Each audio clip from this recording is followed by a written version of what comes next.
What's up, guys? Welcome back to the channel. Today we are going on another field trip over to my local junkyard, the one that you saw just a few episodes ago, but this time we're going to be pulling some parts. I was actually back there yesterday on a real rainy, wet, mosquito and tick filled day to pull a steering wheel that I knew was there all these years, but never knew it was a factory steering wheel, right? I told you in the junkyard episode that I'd pulled many early Volkswagen steering wheels out of the early Mark 1s and Mark 2s and had a modest collection of a lot of those steering wheels.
That wheel is a late GSR Beetle wheel.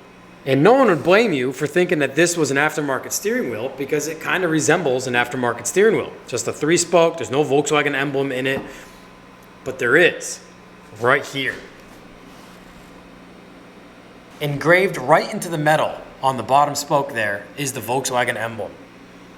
And this here was a factory option steering wheel. You could order this through the catalog, essentially. And if this steering wheel was on that B1 Dasher when it was brand new, someone ordered this wheel for that Dasher back in the late 70s, which I think is really cool. And it is roached. You know, like this centerpiece here, it's all just plastics, and it's all worn and weathered, and the metal is just super pitted and rusty. But I had to have it. I really wanted it in the collection, especially once I realized it was a factory Volkswagen steering wheel, and one that I've never seen before.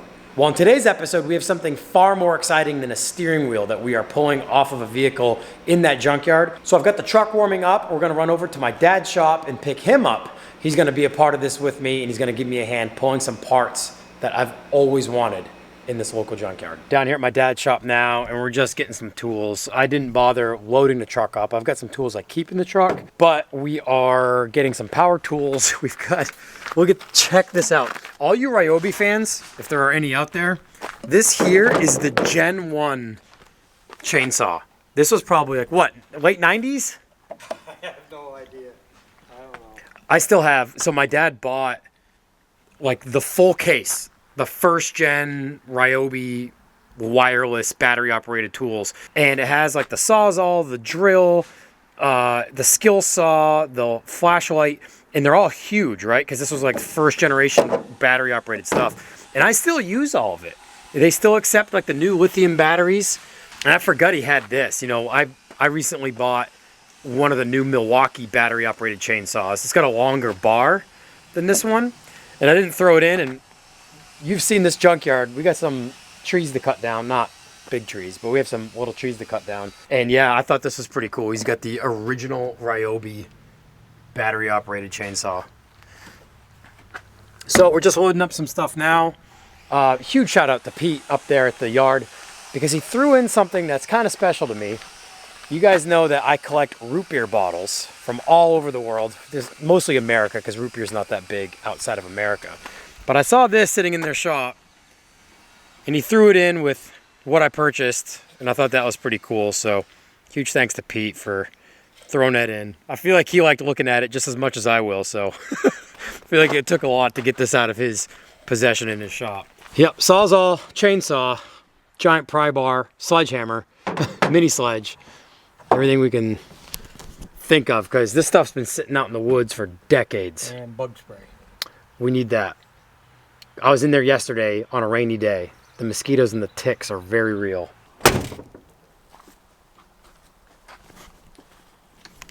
All right, guys, we're in here. Luckily, where this is, it's accessible. We're not, you saw how buried some of those cars are, and thank God, what we're here to get is not all the way in the back. We'd be hauling. So let me show you guys what I finally made a deal on. This is something I've wanted for a long, long time, and I'm super excited. You guys will know why I wanted this.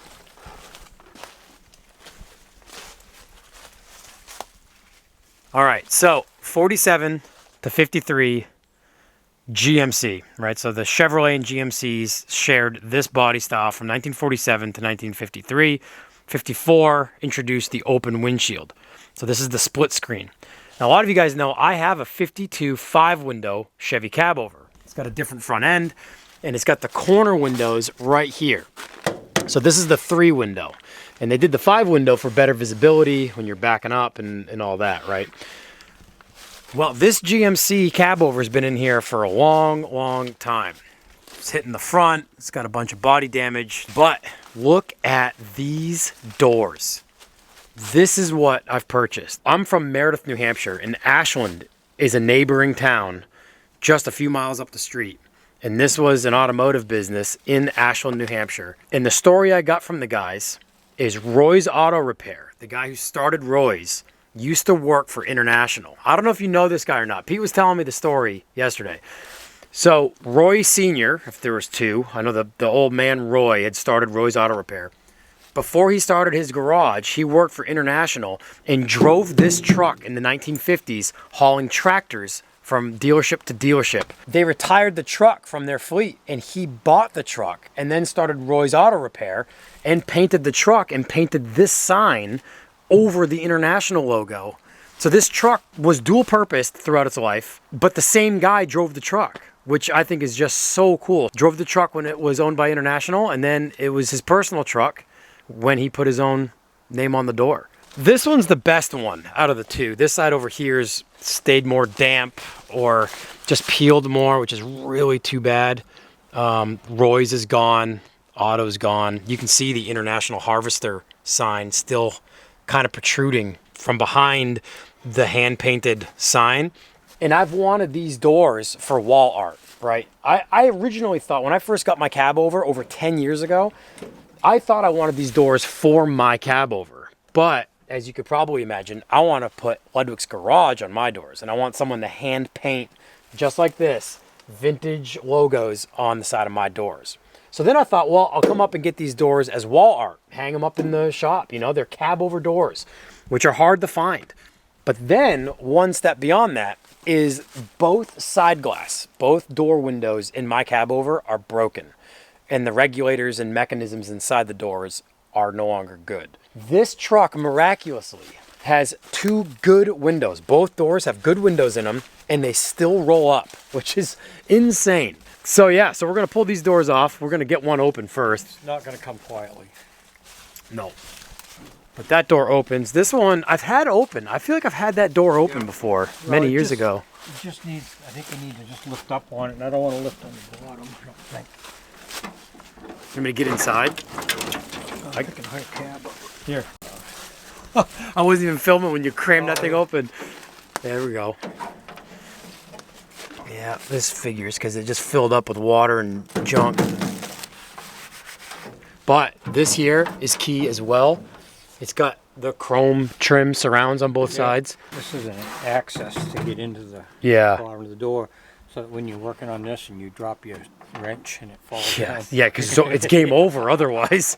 Some guy at Chevy probably did that, and they didn't have that there, and they're like, oh, Yeah. we need to cut a hole in that. I was telling you this. I really kind of want this seat frame because no, I have a bench.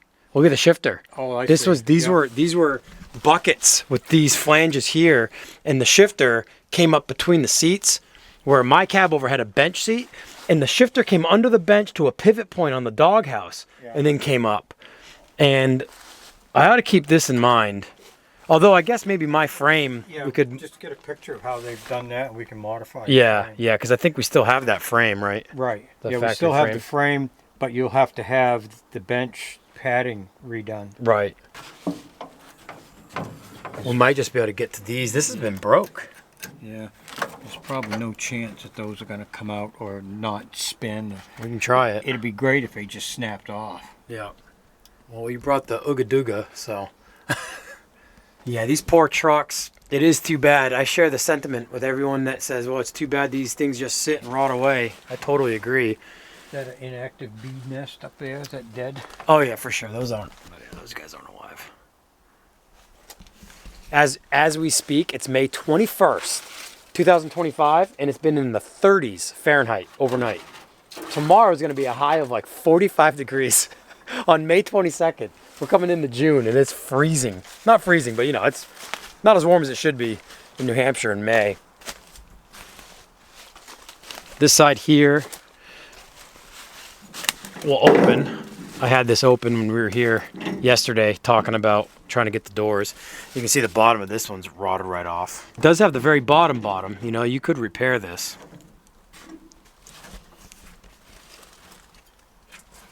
Boy, these old 47 to 53s are so cool.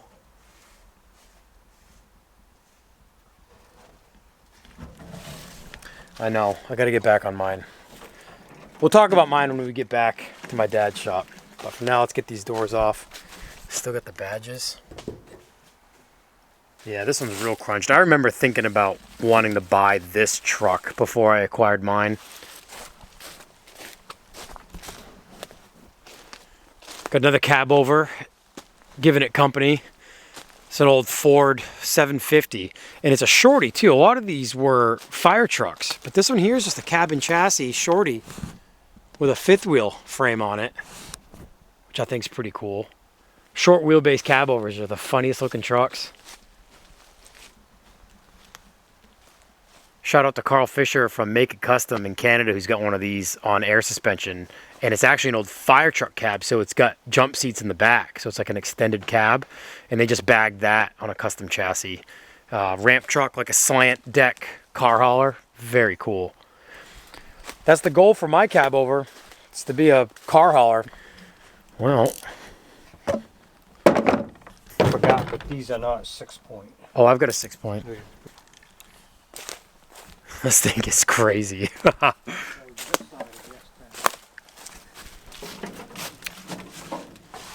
Manual first. That's going about as much as I thought it would.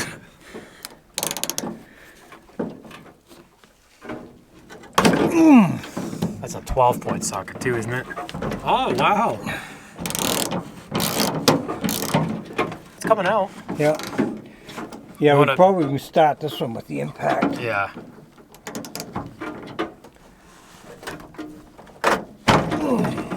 Good slip. Yeah, it's gonna round it. Oh boy, yeah. Yep. We'll use your 6-point. Yeah.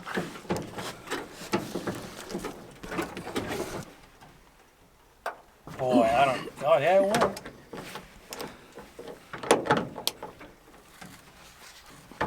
Let me just get you a 6-point anyway. Yeah.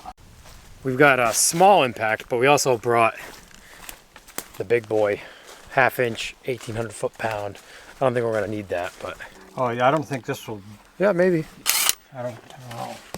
I don't think this gun is powerful enough. All right, big boy it is.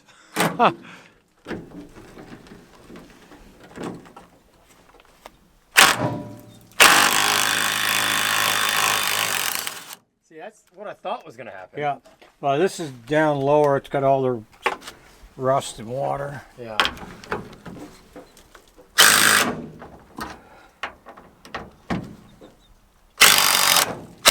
Nice. All right. I'll leave that one. Yeah. All right. 1/2-inch, 6-point. All right, the big boy. And don't worry about a chrome socket on an impact. It's fine. There's another one in there. Uh-oh. And it's really rusty at 9/16. Oh. It's like, we'll have to try a 1/2 inch on that one. It's right in. It's right in deep. I don't know if you can see it. Right in there.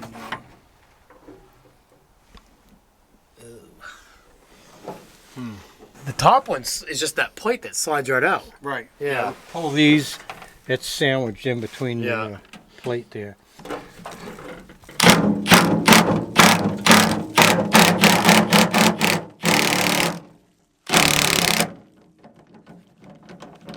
Didn't stand a chance. All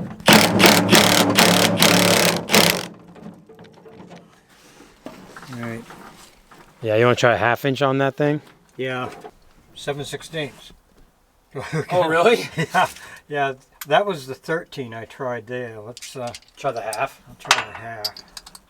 But that just turns.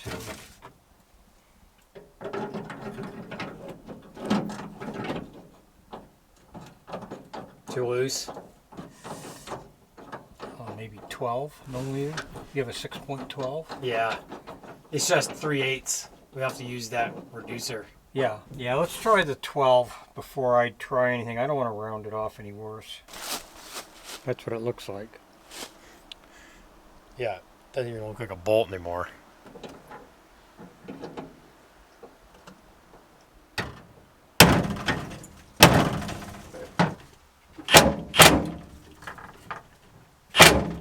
I don't know if it's slipping or Yeah. turning.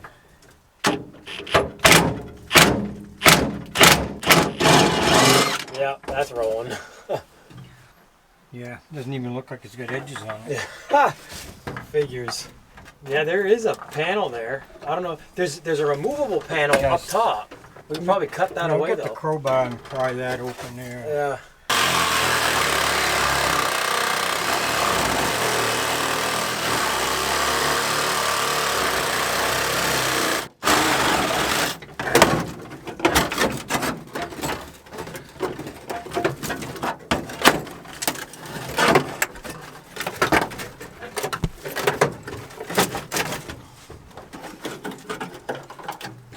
Oh, I can see the backside of it. I get through. Cut that bolt right off. You can see it right here. Yeah, I was just gonna cut that tab. Yeah.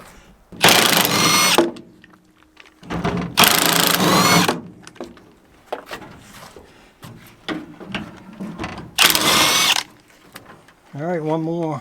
It's probably not going to slide right out. It's corroded and rusted.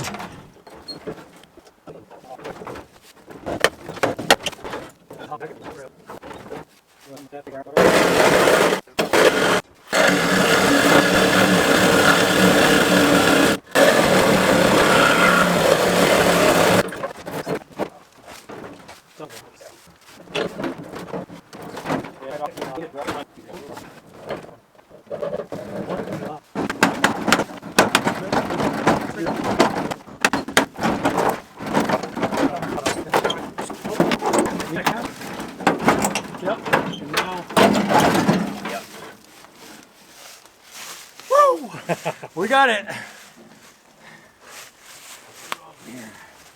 Let's hope that was the hard one. I know. It's crazy to not see a door on this truck now. Thing's been in here for 35, 40 years. Yeah. That was revolutionary in his day. These little guys.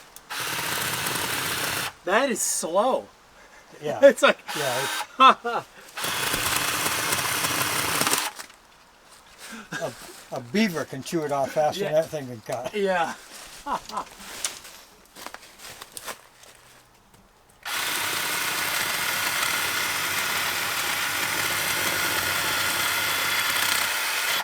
That is comically slow.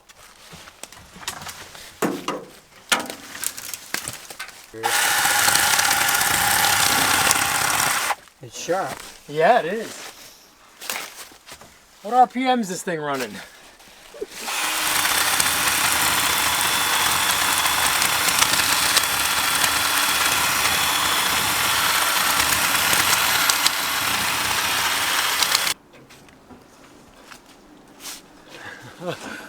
Timber.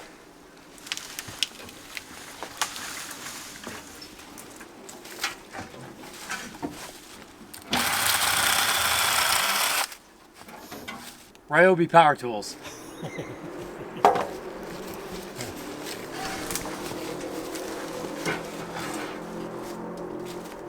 All right, door number 2.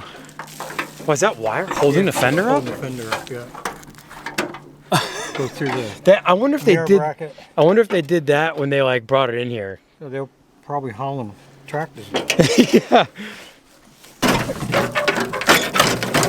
Yeah, maybe if it stays laying down. These are aftermarket. Yeah. Mine. Yeah, I was gonna say mine still has the factory mirror and it mounts right there. Yeah. It's too bad they drilled holes in it, but that was the day. Well, I want some West Coast mirrors on this thing. Yeah, custom.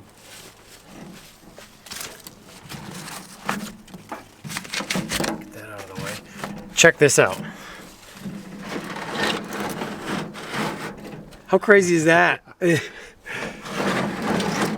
No lubrication, just, that's crazy. Look at that. Wow. That's crazy. Looks good. Wow. Inner bolt not only has 6 points on it, but it looks like it might actually be the right size. It came from the What have I factory. got on here? 9/16.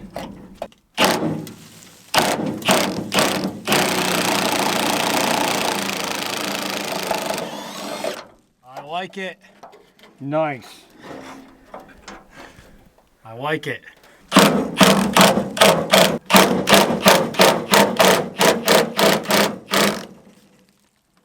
I got movement.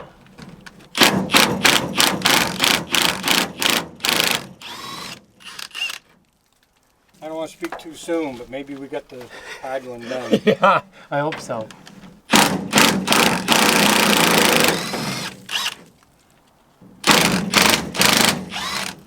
Nice.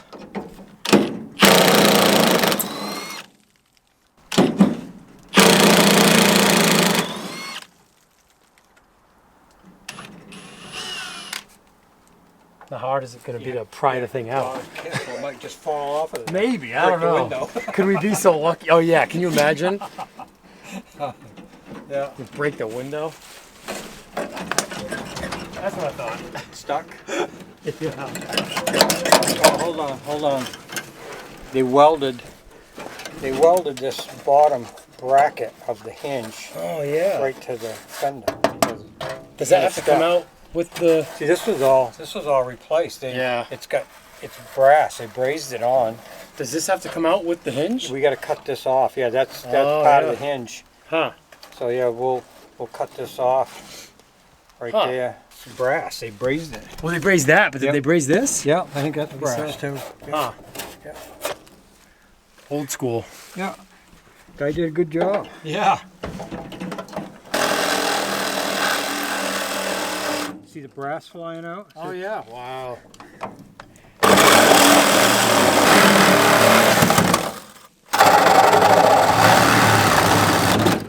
Yep. Okay.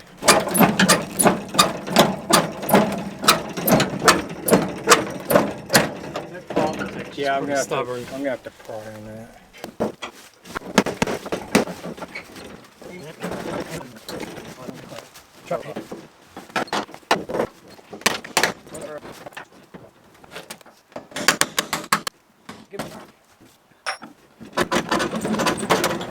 Okay. Hold. Yep. Yep. Yep. I got it. Good. Number 2. Thank goodness it's not a 4-door. We are free.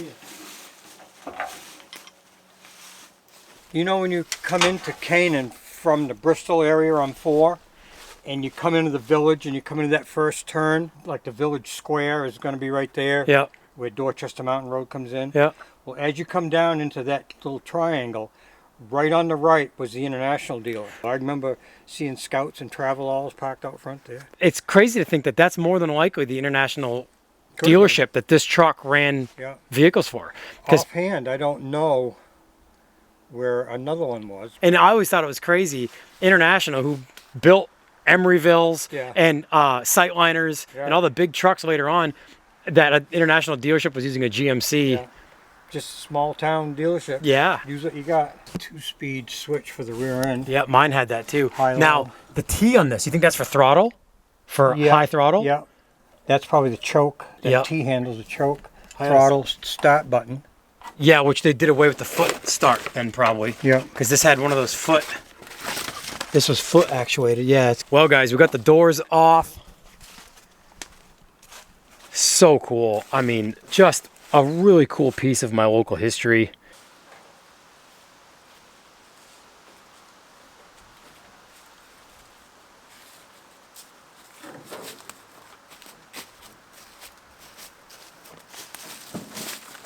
All right, we figured while we're here, this is in an area of the yard that I did not film in the walkthrough episode.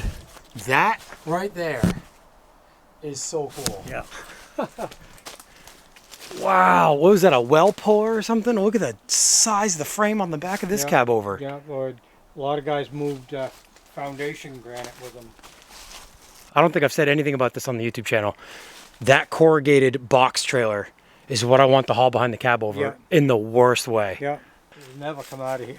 I've wanted to pull a period correct 50s era corrugated stainless box trailer, single axle, to put on air suspension behind my cab over and put cars in the worst way. And this is just the biggest tease.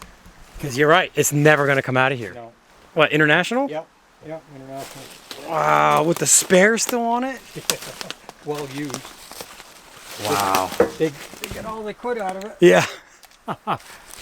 Those Internationals are really cool looking trucks too. But look at the front of that box.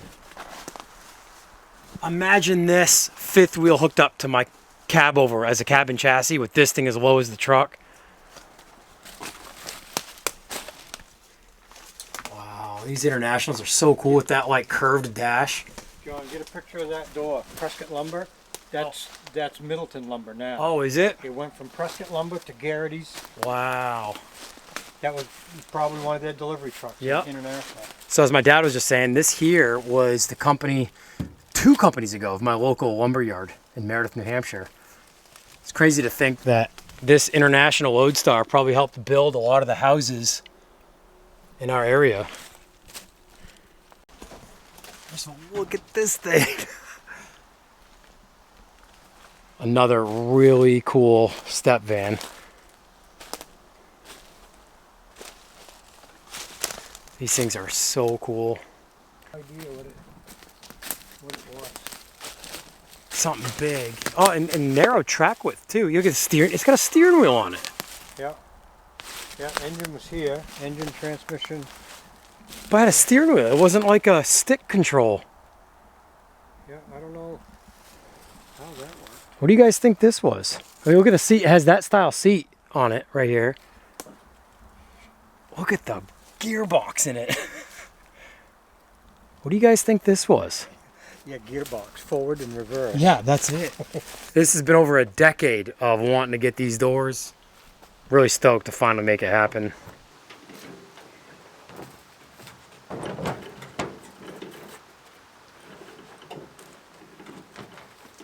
Window frame if it sets up on there. Yeah, this is the good door here. Yeah.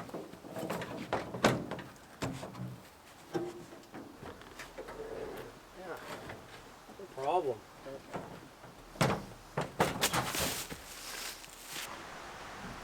All right, guys, we're back to my father's shop, and I think I'm going to put the doors in the bus. I really don't want to start filling this bus up as a storage facility. It is a roof, and there's plenty of room inside.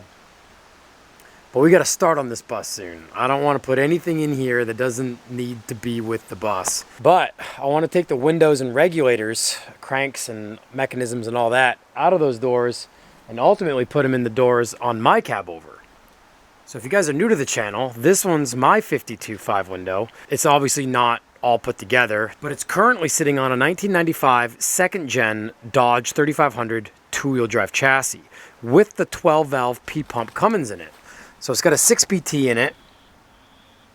And we've done a ton of work already. We haven't touched this thing in over 10 years. I mean, this is a true example of how much car ADD I truly do have. We had decided at the time to keep the front straight axle, and we built a 7-inch drop axle out of it. You can see that aggressive drop. Where this block is where the airbag is gonna go. So we've built our top plate with gussets and triangulation and strength and all that. These holes here are designed for an Airlift Dominator 2600 airbag, which I do have. We've built our lower plates with a drop steering assembly as well. This is just temporary, don't mind that. This was just so we could steer it here in the yard. Tacked together our drop steering assembly, panhard bar. These are the factory 4-links, but we obviously made our dropouts off of our new drop axle for the links. But as you can see, I need windows. This window, as well as the passenger side door, are broken. I don't have these hinges totally tight. But yeah, she's broke. She's broke badly. I don't even remember if this... Yeah, I've got the regulators, you know, and the crank and all that. But I still have the inner chrome trim, which my other doors do have. I've got the chrome outside trim too, which I don't know if the ones we just got have or not. This is the factory mirror here. The other cab over had this mount still, but not this mirror. You can see why they put the West Coast mirrors on the other cab over, because this is the only mirror on the whole thing. And you can't really see much out of it. I want to retain them because they're factory, and that's the 1952 mirror. But thankfully, we have the corner glass. You know, this is what's different from the 5-window to the 3-window you just saw, is when you're in the truck, you can see out of those big corners of the cab itself. So that's a look at the cab over project. I'm really stoked to have these doors. I've wanted these doors for well over a decade, as I mentioned before. Didn't really need to spend the money on the doors for wall art right now, but we've acquired them. If anything happens to anything out there in that junkyard, we now have the doors, but we also have good side glass for my cab over. Well, that's it for this episode, guys. Just a quick episode, but an important one for me. Had a great time walking around the junkyard with my dad. He pulled apart on a car in that junkyard on his very first car he ever owned back in the 1960s, which is pretty crazy. So my dad pulled parts in there when he was a kid, and I've pulled parts in there when I was a kid. Well, thank you so much for watching, guys. I really appreciate all of your support. We have a Buick drop coming soon. We're working on it now. I'm so stoked to bring you guys a LeSabre drop. So get stoked on your grandma's car. We're gonna have a Buick drop coming very soon. Remember to like, comment, and subscribe to the channel. It's helping the channel grow in a massive way. Thanks again, guys. We'll see you in the next episode.